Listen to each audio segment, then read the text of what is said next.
दुनिया भर की कहानियों के उर्दू हिंदी तर्जुमे सुनने के लिए हमारा चैनल तर्जुमा आज ही सब्सक्राइब करें। शुक्रिया। लूह जून की कहानी एक पागल की डायरी। तर्जुमा जोए अंसारी। दो भाई थे जिनका नाम बताना यहाँ कुछ ऐसा जरूरी नहीं है। मिडिल स्कूल में जब मैं पढ़ता था तो उन दोनों दोस्तों से मेरी काफी बेतकल्लुफी थी, मगर जुदा हुए बरसों गुजर गए और जितना जमाना गुजरता गया उनकी खैर खबर उतनी ही दूर होती चली गई। कुछ रोज हुए जब मुझे पता चला कि उनमें से एक की हालत खराब है। जब मैं अपने वतन लौटा तो बीमारी के बिस्तर पर उनसे मिलने गया। बड़े भाई ने मेरा खैर मकदम किया और कहा कि छोटा भाई बीमार हुआ था। उसने बीमार पुरसी के लिए आने पर मेरा शुक्रिया अदा किया और कहा कि आप फिक्र न कीजिए, अब उनकी हालत बेहतर है और वो एक सरकारी काम के सिलसिले में बाहर गए हुए हैं। इतना कहकर उसने जोर से कहकहा लगाया और बोला कि जब भाईजान बीमार थे और दिमागी बुहरान की हालत थी, उस वक्त उन्होंने एक डायरी लिखी थी। डायरी को देखने से अंदाजा हो सकता है कि उनकी बीमारी कैसी खतरनाक हो गई थी। बड़े भाई ने मुझे बताया कि अगर भाईजान के दोस्त इस डायरी को देखें तो शायद उन्हें लुत्फ आएगा। मैंने डायरी ली और मुताला करने के लिए अपने घर ले आया। उसे पढ़कर मुझे अंदाजा हुआ कि मेरा दोस्त मजलूमियत के खिलजान में मुब्तला हो गया। उसे यह मिराक हो गया था कि मुझ पर जुल्म किया जा रहा है। डायरी ऐसी जबान में लिखी हुई है कि वो काफी उलझी हुई है। अनमिल बेजोड़ जुमले हैं और ऊट पटांग इबारत है। न तो तहरीर या इबारत पर तारीखें लिखी हुई हैं, न रोशनाई और तहरीर में यकसानी है। इससे मैंने नतीजा निकाला कि यह डायरी एक वक्त में या एक तसलसल के साथ नहीं लिखी गई है, मगर चूंकि डायरी के इन मुख्तलिफ टुकड़ों के दरमियान एक अंदरूनी मंतक और रिश्ता सा नजर आता है, इसलिए मैं एक नकल करके दिमागी बीमारों के माहिरीन के सामने रखना चाहता हूं।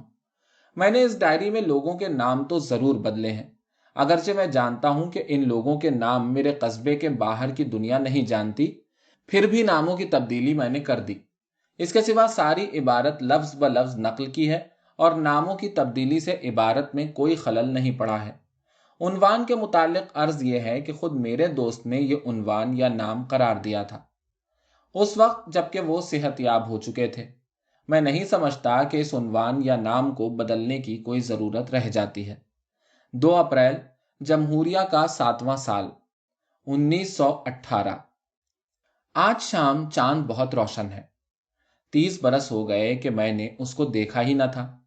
आज देखा और बहुत फरहत महसूस हुई। तब मुझे ख्याल आया कि ये जो 30 बरस का लंबा अरसा गुजरा है, ये बिल्कुल ख्वाब की तरह गुजर गया। लेकिन मुझे चौकन्ना रहना चाहिए, वरना ये काऊ के कुत्ते ने मुझे ऐसे क्यों घूरा? कई बार घूरा है। अंदेशे की बात है जरूर।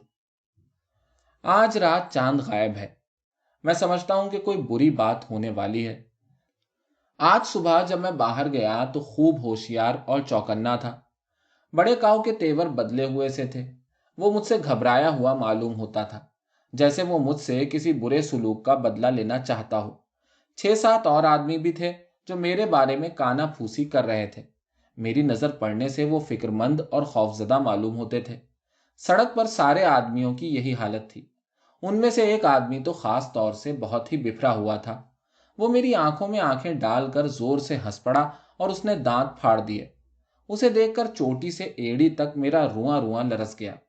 अब मैं समझता हूं कि इन लोगों की सारी तैयारियां पूरी हो चुकी हैं, मगर मुझे क्यों खौफ होता?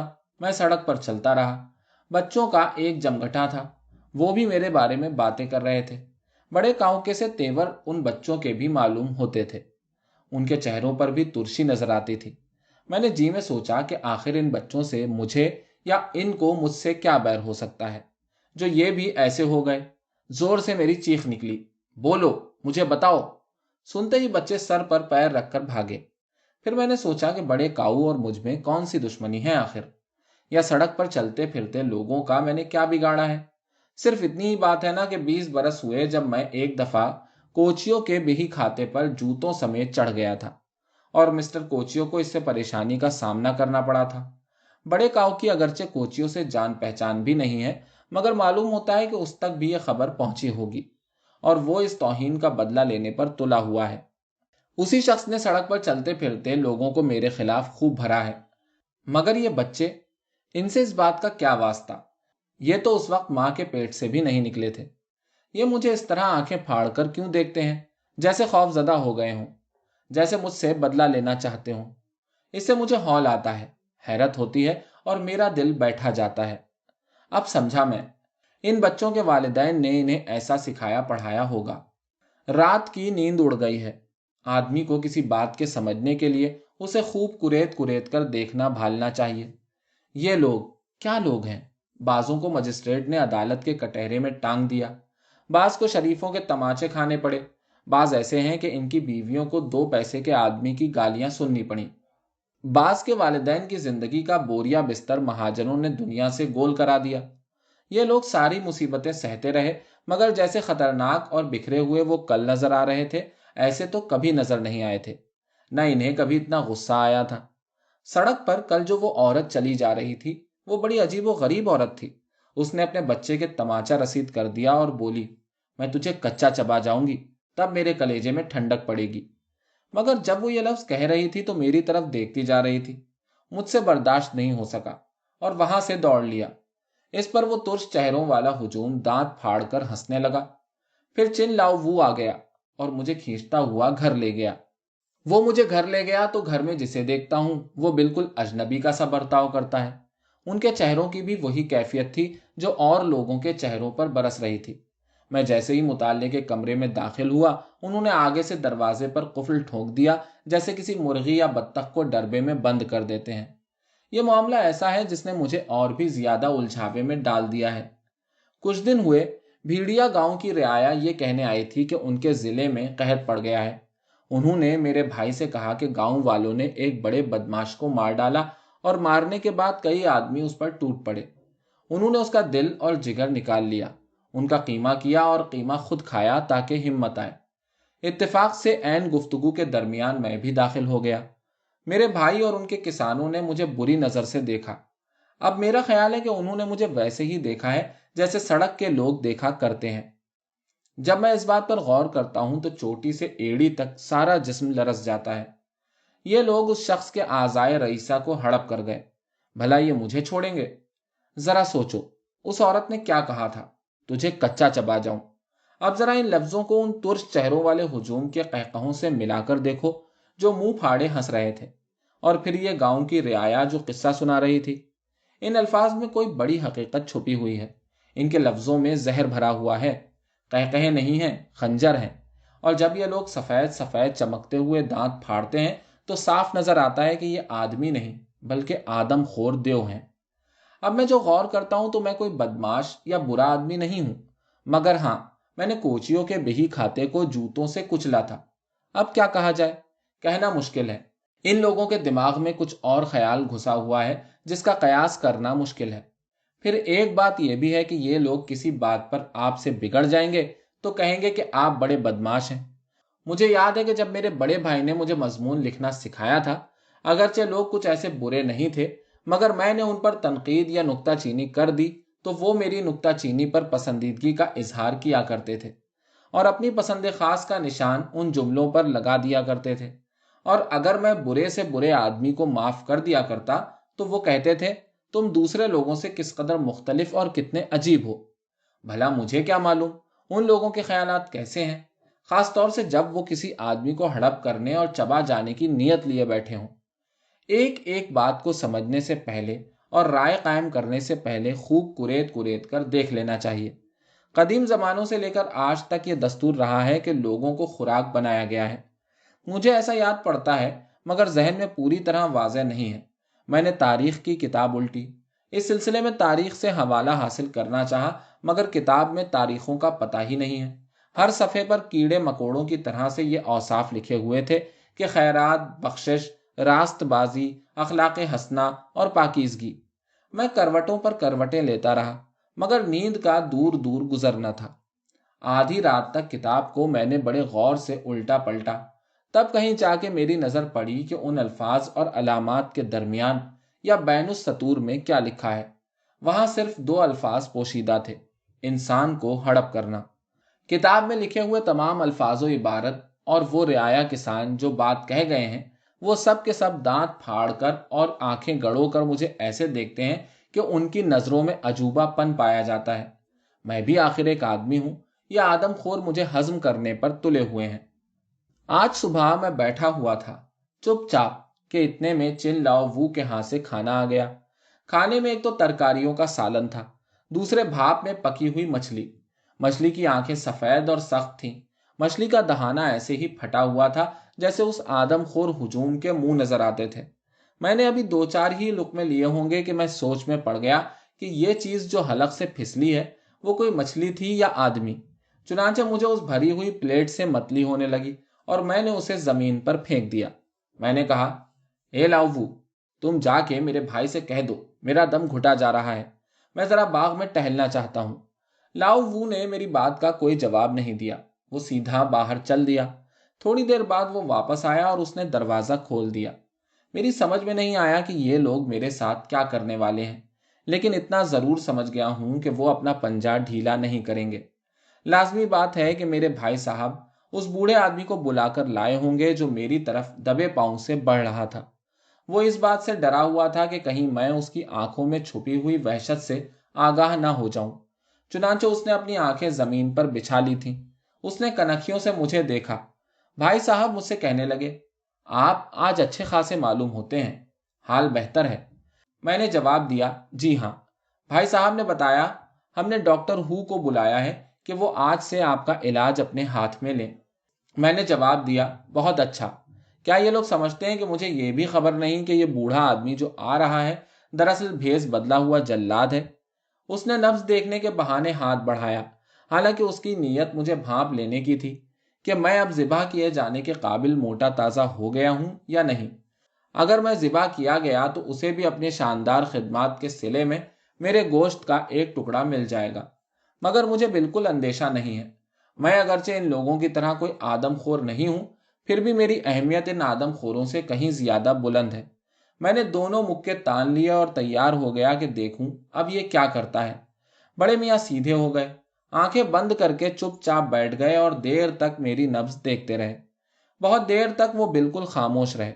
इसके बाद बड़े मियाँ ने अपनी शैतान सिफत आंखें खोली और बोले, तुम इधर उधर की बातें मत सोचा करो, बिल्कुल पुरसुकून और मुतमईन रहो। चंद रोज आराम और राहत से गुजारो, फिर तुम बिल्कुल ठीक हो जाओगे। हाँ, तो सोचा मत करो, आराम किए जाओ और सेहत बहाल कर लो। ये इसलिए कहा जा रहा है कि मैं आराम करते करते जब तरोताज़ा और फरबा हो जाऊंगा तो मैं इनके हड़प करने के लिए ज्यादा अच्छी खुराक बन सकूंगा। भला मुझे इससे क्या फायदा? मैं बिल्कुल तंदुरुस्त कैसे हो जाऊंगा? लोगों का ये हुजूम जो दूसरों को चबा जाने पर तुला हुआ है, जो इधर उधर अपनी खुराक सूंघता फिरता है और अपनी नीयत छुपाना चाहता है और जिसकी हिम्मत नहीं पड़ती कि खुले बंदों किसी को जिबा कर ले, इन लोगों पर मुझे ऐसी हंसी आती है कि मैं हंसते हंसते मर जाऊंगा। मुझसे जब्त ना हो सका। मुझ पर जोरदार कहकहों का दौरा पड़ा। मैं बेहद खुशो खुर्रम था। मैं जानता बूझता हूं कि मेरे कहकहों में हौसला मंदी और मेरे कहकहे जिंदगी की सही स्पिरिट पेश करते हैं। बड़े मियाँ और मेरे भाई साहब दोनों मेरे कहकहों से सकते में रह गए। मेरी हिम्मत और हौसला और सही जज्बा उन पर हावी हो गया था।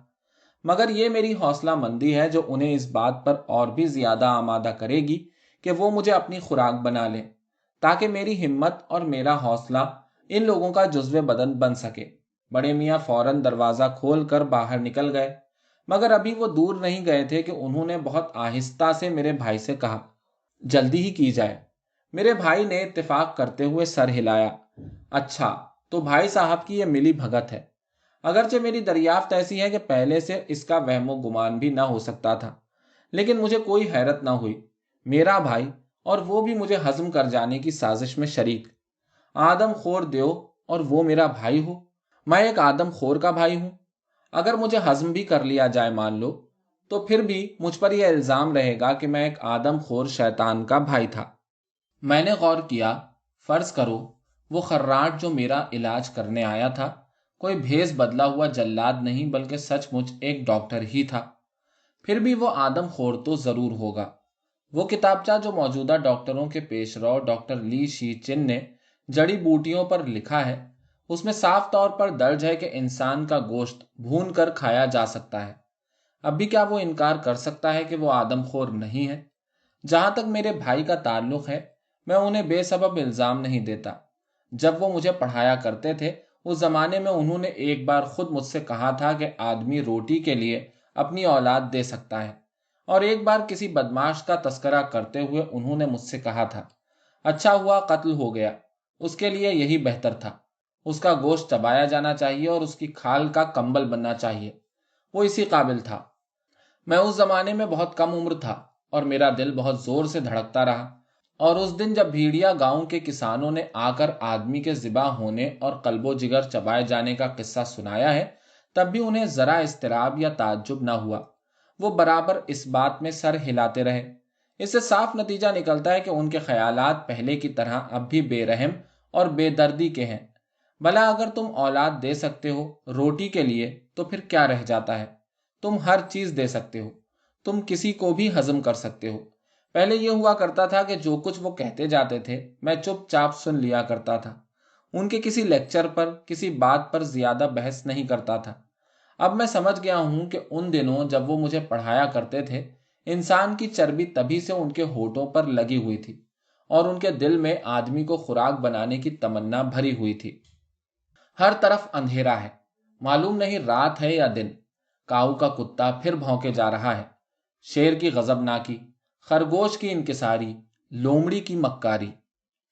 अब मैं उनके तरीक़ेकार को भांप गया हूं।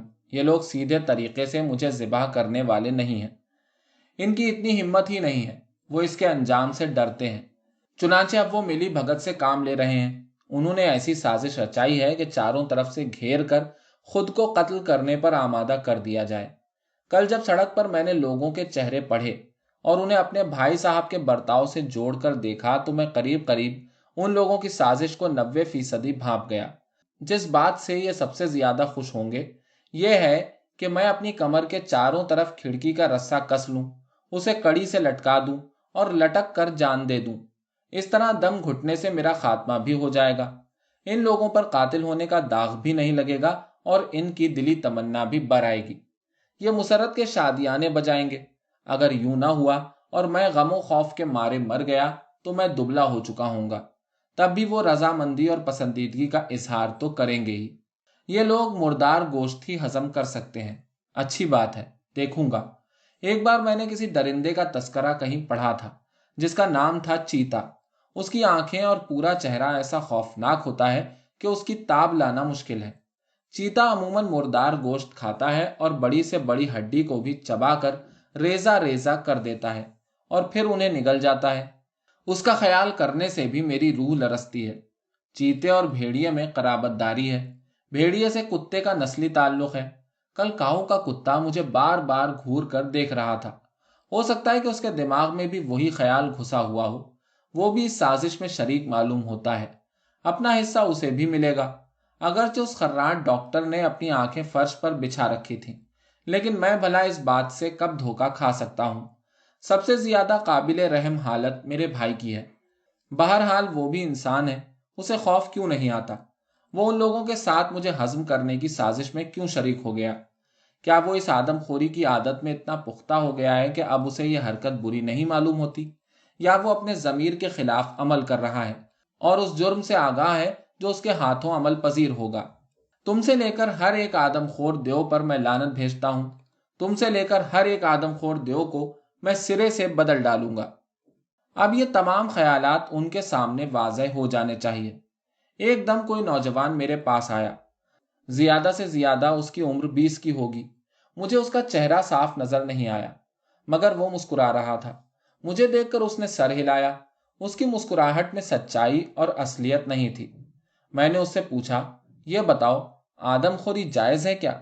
उसने जवाब दिया, मगर वो जवाब देते वक्त भी मुस्कुराए जा रहा था। इस साल तो कहत भी नहीं पड़ा, भला आदमखोरी क्यों होने लगी?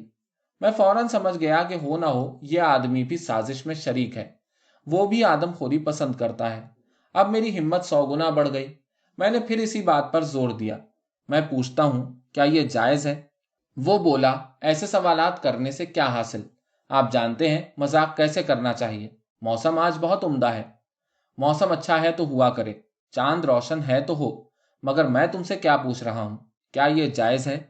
वो मेरे सवाल की तकरार से उलझन में पड़ गया और उसने मिनमिना कर कहा, जी नहीं। फिर मैंने पूछा, जायज नहीं है तो ये लोग आदमखोरी क्यों करते हैं? ये सही नहीं है। अच्छा, तो ये सही खबर नहीं है? बताओ, इन्होंने भीड़िया गांव में आदमखोरी क्यों की? और तमाम पुरानी किताबों में ये बात ताज़ा खून जैसे रोशन हरफों में लिखी हुई है। यह सुना तो उस नौजवान की सूरत बदल गई, उसका चेहरा फक हो गया। उसने अपनी आंखें फाड़ी और बोला, हो सकता है कि यह वाकया सही हो। ऐसा हमेशा होता रहा है, ऐसा होता रहा है। लेकिन मैं पूछता हूं, क्या ऐसा होते रहना जायज है? मैं आपसे इस सवाल पर बहस नहीं करना चाहता। आपको इसका जिक्र भी नहीं करना चाहिए। अगर आप ऐसा करेंगे तो गलती करेंगे। मैं एकदम उछलकर उठ खड़ा हुआ और उसको घूरने लगा, मगर वो गायब हो चुका था। मैं सर से पांव तक ठंडे पसीने में तर हो गया। वो मेरे भाई से भी बहुत छोटा था, लेकिन फिर भी साजिश में उसकी शिरकत थी जरूर। मुमकिन है उसके वालिदैन ने उसे सिखाया पढ़ाया हो। मुझे तो खतरा है कि उसने भी अपने बेटे को यह तालीम दी होगी। जभी तो छोटे छोटे बच्चे भी मेरी तरफ वहशतनाक नजरों से देखते हैं। वो लोगों को हजम कर जाना चाहते हैं, हालांकि उन्हें यह खौफ भी लगा हुआ है कि खुद उन्हें हजम न कर लिया जाए। वो जुस्तजू और शक से भरी हुई नजरें अपने गिर्द डालते हैं और एक दूसरे के चेहरे को बड़े गौर व तजस्सुस से देखते हैं। अगर ये लोग अपने इस ख्याल खाम से निजात पा जाएं तो वो अपने कारोबार में बड़े मजे से मसरूफ रह सकते हैं। इत्मीनान के साथ घूम फिर सकते हैं, खा पी सकते हैं, चैन की नींद सो सकते हैं। कैसे लुत्फ की जिंदगी होगी उन लोगों को सुधारना और उनकी ये खसलत बदलना। ऐसा है जैसे दूसरी मंजिल उबूर करना या एक पहाड़ी दर्रे से उस पार पहुंचने के लिए गुजरना। मगर क्या हो, बाप और बेटे, भाई और बहनें, शौहर और बीवियां, दोस्त और दुश्मन, उस्ताद और शागिर्द और अजनबी, गरज सब के सब साजिश में शरीक हैं। एक दूसरे को अपनी तरफ खींचे जा रहे हैं, उन्हें भी अपने जाल में फांसते जा रहे हैं। वो अपने सुधार से तो मर जाना पसंद करेंगे। मैं सुबह सवेरे बाहर निकला भाई साहब से मिलने। वो बड़े कमरे के दरवाजे के सामने खड़े थे और आसमान को तक रहे थे। मैं उनके पीछे पीछे चला और उनके रास्ते में आ गया। मैंने बड़ी समाजत से बड़े सब्र सुकून के साथ उनसे कहा, भाई साहब, मैं आपसे कुछ अर्ज करना चाहता हूं। हाँ कहो, उन्होंने तेजी से मुड़ते हुए और सर को हिलाते हुए जवाब दिया। मैं आपसे सिर्फ चंद अल्फाज कहना चाहता हूं, मगर मुझे उनके बयान करने में बड़ी मुश्किल पेश आ रही है। भाई साहब, मैं मानता हूं कि इब्तिदा में सबके सब बन मानुस आदमखोर हुआ करते थे। बाद में आगे चलकर उनका रुझान बदल गया। उनमें से कुछ ने आदमी को खाना चबाना छोड़ दिया। अपनी अखलाकी हालत सुधारने की इंतहाई शदीद ख्वाहिश ने उन्हें बन मानुस से आदमी बना दिया, यानी वो अच्छे खासे इंसान हो गए। उनमें से कुछ ऐसे थे जो अपने हम जिनसों को हजम करते रहे। वो जानवरों और कीड़ों की तरह से थे। फिर तरक्की करते करते मछली बने, मुर्गी बने, बंदर बने, यहां तक कि मौजूदा इंसान बन गए। कुछ थे जिनमें तरक्की करने और बेहतर बनने की तमन्ना ही न थी। वो आज तक वही जानवर के जानवर हैं। वो लोग जो इसके बाद भी आदमखोर हैं, किस कदर शर्मनाक और काबिल नफरत है उनका वजूद। उन वजूदों से कहीं ज्यादा काबिल नफरत है जो इंसानों को खुराक नहीं बनाते। इन दोनों तबकों में कितना फर्क है, इतना जितना कीड़ों मकोड़ों और बंदरों में नहीं है। यीया अपने बेटे को भूने चीचू को खिलाने के लिए। यह एक बहुत पुरानी कहावत है। सदियों पहले चीन में एक खानदान की हुकूमत थी जिसके दो जालिम हुक्मरां ची और चू गुजरे हैं। ईरान के जहाक की तरह इनके मुतालिक भी आदमखोरों की दास्तानें मशहूर हैं। मुतरजिम। यह बहुत पुरानी बात हुई, लेकिन भला कौन सोच सकता था कि जमीन और आसमान के जुदा होने के बाद से यीया के बेटे तक बराबर इंसान इंसान को खुराक बनाता रहा है। और फिर यीया के बेटे से लेकर हाल के जमाने में शोशी लिंग तक आदमी की खुराक बनता रहा है। शोशी लिंग एक नौजवान था जो जापान से तालीम हासिल करके लौटा था और 1911 के इनकलाब से जरा पहले उस नौजवान को इनकलाबी ख्यालात रखने की वजह से गिरफ्तार करके फांसी दे दी गई।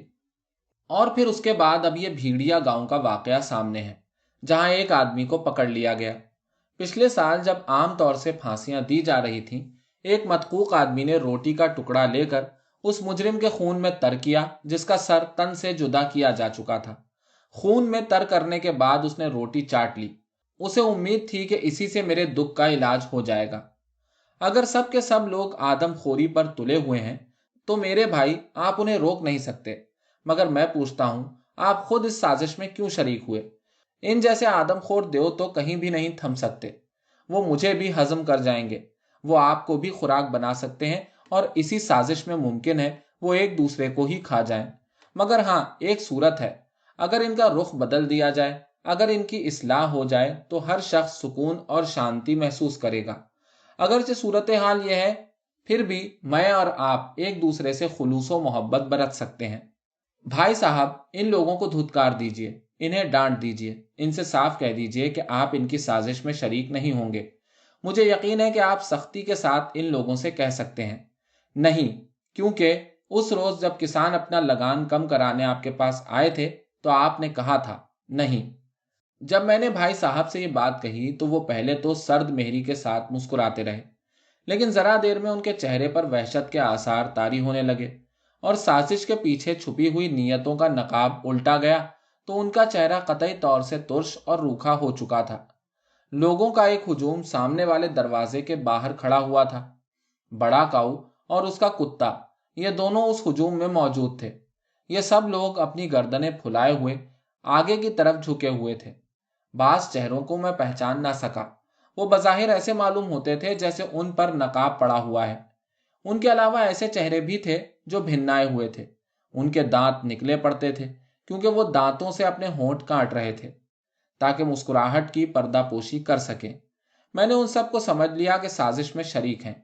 ये सब के सब आदमखोर शैतान थे, मगर इसके साथ मैं ये भी जानता था कि इन तमाम लोगों के ख्यालात और एहसासात एक ही नहीं हैं, बल्कि इनमें फ़र्क है।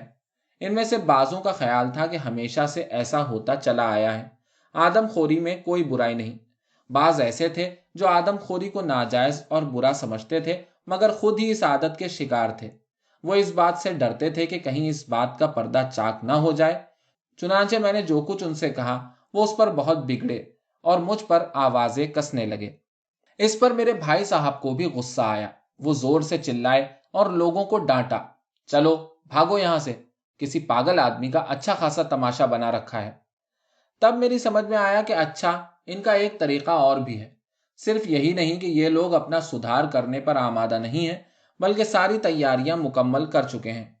इन्होंने मुझ पर पागल का लेबल लगा दिया है और जब ये लोग मुझे खुराक बनाएंगे तो इसकी सजा से महफूज रहना तो अलग बात है, उल्टी इनकी तारीफ व तहसीन की जाएगी। जब उन किसानों ने कहा था कि एक बदमाश का खात्मा कर दिया गया, तो असल में उनकी हरकत भी यही होगी। ओहो, ये तो बड़ा पुराना दस्तूर है। फिर चिन लाओ वू बड़े गुस्से से हमारी तरफ आया। उसकी क्या मजाल थी जो मेरी जबान बंद कर देता। मैंने जोर देकर उन साजिश करने वालों को मुखातिब किया, तुम लोगों को चाहिए कि अपनी इस्लाह कर डालो। तुमको चाहिए कि तहे दिल से अपनी इस्लाह करो। तुम्हें खूब मालूम होना चाहिए कि दुनिया में आदमखोरों की कोई जगह नहीं रहेगी। अगर तुमने सुधार ना किया अपना, तो फिर समझ लो कि खुद तुम्हारा ही लुकमा बना लिया जाएगा। अगर तुम बहुत से बच्चे भी पैदा करो और बड़ी सी नस्ल छोड़ो, तो असली इंसान उसका भी सफाया कर डालेगा, जैसे शिकारियों के हाथ से भेड़ियों का सफाया हो जाता है। तुम्हें कीड़े मकोड़ों की तरह खत्म कर दिया जाएगा। चिन लाओ वू ने उन तमाम लोगों को वहां से धुतकार कर भगा दिया। इसी दौरान में मेरे भाई साहब भी न जाने कहाँ गायब हो गए। चिन लाओ वू ने मुझे समझाया कि जाओ अपने कमरे में आराम करो। सारा कमरा अंधेरे और घुटन से भरा हुआ था। कड़ियां और शहतीर चरचरा रहे थे। थोड़ी देर तक चरचराने के बाद वो बुरी तरह ढेर हो गए और मुझ पर टूट पड़े। ओफो, किस कदर बोझ है, इसको सरकाया नहीं जा सकता। इस मलबे की ख्वाहिश है कि मैं यहीं दबकर मर जाऊं, मगर मैं जानता हूं कि मलबा इतना भारी नहीं है। मैं जोर लगाऊं तो इसे एक तरफ कर सकता हूं। मेरा जिस्म पसीने पसीने हो रहा है, मगर तुम मुझे इसके बावजूद ये पुकारने से नहीं रोक सकते। अपना सुधार करो, जल्दी, तहे दिल से अपना सुधार करो। खूब समझ लो, दुनिया में आदमखोरों के लिए कोई जगह नहीं रह जाएगी।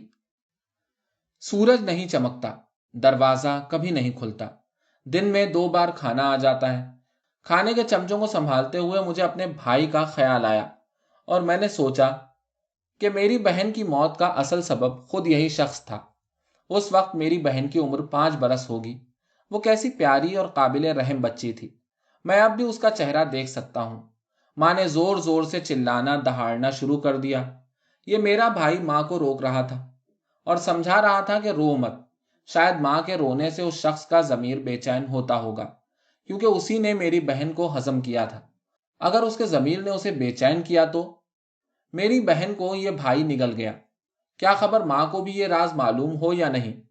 ماں کو ضرور معلوم ہو گیا ہوگا، مگر جب وہ رو رہی تھی اس وقت کسی سے اس نے یہ کہا نہیں۔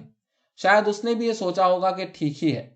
مجھے خوب یاد ہے کہ جب میں 4-5 سال کا تھا اس وقت میرے بھائی نے مجھ سے کہا تھا کہ ایک بیٹا اپنے ماں باپ کی بیماری کے عالم میں زیادہ سے زیادہ سعادت مندی اس طرح دکھا سکتا ہے کہ وہ اپنے بدن سے گوشت کاٹ کر اسے پکا کر والدین کی خوراک کے لیے پیش کر دے۔ ماں یہ بات سنتی رہی اور اس نے بھائی سے نہیں کہا کہ غلط بکتے ہو۔ اگر جسم کا ایک حصہ کھانا جائز ہے تو پھر سارے کا سارا جسم بھی ہڑپ کیا جا سکتا ہے۔ مگر اب جو میں اس پر غور کرتا ہوں تو خیال آتا ہے کہ ماں جس طرح چلا رہی تھی ضرور اس نے دل کے ٹکڑے کیے ہوں گے۔ اب تو اس گریہ و زاری کو سوچ کر بھی دکھ ہوتا ہے۔ کیسی عجیب بات ہے! اس کا اندازہ کرنا اور سوچنا بھی ناقابل برداشت ہے۔ 4000 برس سے آدمی آدمی کو کھائے چلا جا رہا ہے، اور آج کہیں جا کر مجھے یہ احساس ہوا ہے کہ میں ان آدم خوروں میں ساری زندگی گھلا ملا رہا ہوں۔ میری بہن ٹھیک اس وقت مری جب میرا بڑا بھائی گھر کے کام اور انتظام میں لگا ہوا تھا۔ مجھے کیسے یقین ہو کہ اس نے میری بہن کا گوشت ہمارے کھانے میں نہیں ملا دیا ہوگا تاکہ ہم بھی اسے کھانے میں شریک ہوں۔ بہت ممکن ہے کہ میں بغیر علم کے اپنی بہن کو کھا گیا ہوں اور اب یہ میری باری ہو کہ مجھے کھایا جائے۔ کیا غضب ہے! 4000 برس سے آدم خوروں کی جو نسل چلی آ رہی ہے، میں اس کا ایک فرد ہوں۔ اگرچہ میں نے اس بات پر کبھی غور نہیں کیا، مگر اب میں خوب سمجھتا ہوں۔ اصلی آدمی کا پتہ چلانا بے حد مشکل ہے۔ شاید ابھی ایسے بچے باقی ہوں جنہوں نے انسانی گوشت نہ چکھا ہو۔ ان بچوں کو محفوظ رکھو۔